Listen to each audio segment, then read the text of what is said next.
আসসালামু আলাইকুম ভিউয়ার্স। আপনি ইন্টারন্যাশনালভাবে কোথাও ভ্রমণ কিংবা কাজের জন্য গেলে সবচেয়ে জরুরি যে জিনিসটি সেটি হচ্ছে পাসপোর্ট। সেটি কিভাবে প্রসেসিং করতে হয় সেটি আমরা অনেকেই না জানার কারণে পাসপোর্ট অফিসে গিয়ে ফেরত আসতে হয়। আজকের ভিডিওতে আমি আপনাদের দেখানোর চেষ্টা করব পাসপোর্ট করতে গেলে কি কি কাগজপত্র প্রয়োজন এবং পাসপোর্ট করতে কতদিন সময় লাগে এবং পাসপোর্ট করতে খরচ কত তা নিয়ে বিস্তারিত আলোচনা হবে এই ভিডিওর মাধ্যমে।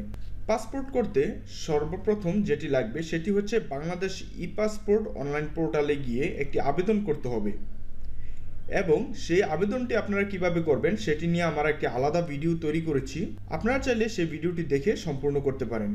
তারপর আপনারা পাসপোর্টের ফিসের জন্য মোবাইল ব্যাংকিং যেমন বিকাশ, রকেট অথবা নগদের মাধ্যমে যেভাবে পেমেন্ট করুন না কেন তার রসিদ সহ আবেদনটি সাথে রাখতে হবে।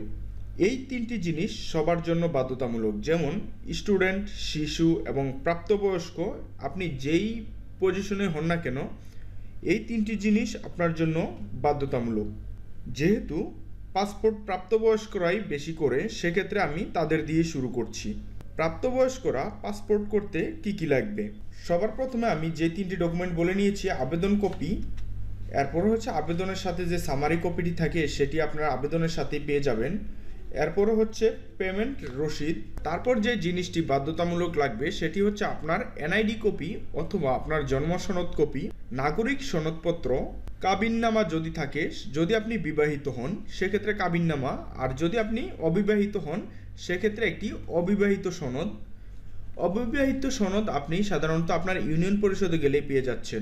তাছাড়া আপনার ঠিকানা ভেরিফিকেশনের জন্য যেটি দরকার হবে বিদ্যুৎ বিলের কপি অথবা গ্যাস বিল, ওয়াটার বিলের কপি। মনে করেন আপনার বাড়ি হচ্ছে কুমিল্লাতে, আপনি থাকেন বর্তমানে ঢাকাতে, সেক্ষেত্রে আপনার ঢাকার বিদ্যুৎ বিলের কপি অথবা চেয়ারম্যান সার্টিফিকেটের কপি, সেটি আপনার ঠিকানা যাচাই করে আপনারা সেই কপিটি সাথে রাখবেন। এরপর হচ্ছে পেশার প্রমাণপত্র।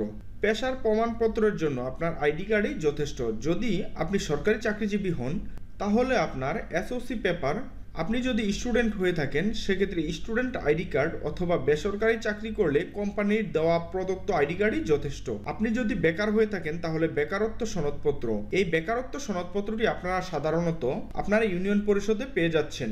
আর শিশুদের জন্য যেটি লাগবে জন্ম নিবন্ধন এবং হোয়াইট ব্যাকগ্রাউন্ডের ছবি, বাবা মায়ের ভোটার আইডির ফটোকপি এবং বাকি সম্পূর্ণ কাগজ সহ ইত্যাদি। এই কাগজপত্র নিয়ে আপনি আপনার পাসপোর্ট অফিসে গেলে ইনশাআল্লাহ আপনি সফলভাবে সম্পূর্ণ করতে পারবেন, কোনো প্রকার দালাল অথবা তৃতীয় পক্ষের ঝামেলা ছাড়াই।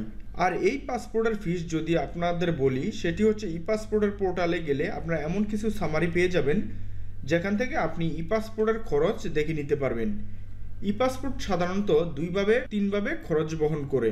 একটি হচ্ছে আপনি পাসপোর্ট কত পৃষ্ঠার নেবেন এবং পাসপোর্ট কত দিনে নেবেন সেটির উপর ভিত্তি করে আপনার পাসপোর্টের ফিস আলাদা আলাদা হয়ে থাকে। তো ভিউয়ার্স, এ ছিল আমাদের আজকের ভিডিও।